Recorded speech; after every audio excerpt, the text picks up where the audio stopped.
Force Reconnaissance Marines have always stood apart from other special operations groups in the military.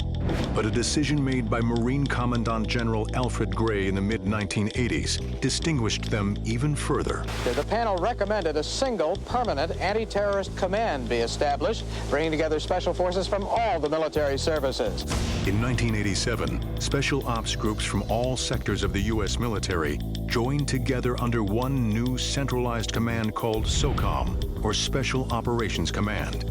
That is, all sectors except for the Marines. The original intent of SOCOM was to have all of the Special Operations Forces of all the services be folded in. The Marines did not wish to be included, and for many years it stayed that way. We basically kept the recon capability inside the Marine Corps, and it was controlled by Marine commanders, and it supported Marine units, and it was the Marines to do with as the Marines wanted. Maintaining their independence created some advantages for Force Recon Marines.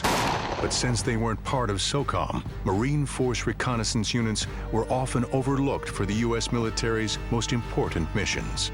Force Recon was kind of always looked at as a red-headed stepchild because we didn't get all the money, we didn't get all the fancy gear, we didn't get to be a part of the big organization of SOCOM.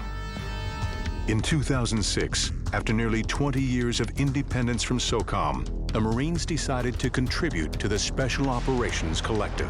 A couple of years after 9/11, there was a clamor for more special operations capability, and eventually, after a lot of internal debate, the Marines finally contributed a contingent of primarily reconnaissance Marines to SOCOM.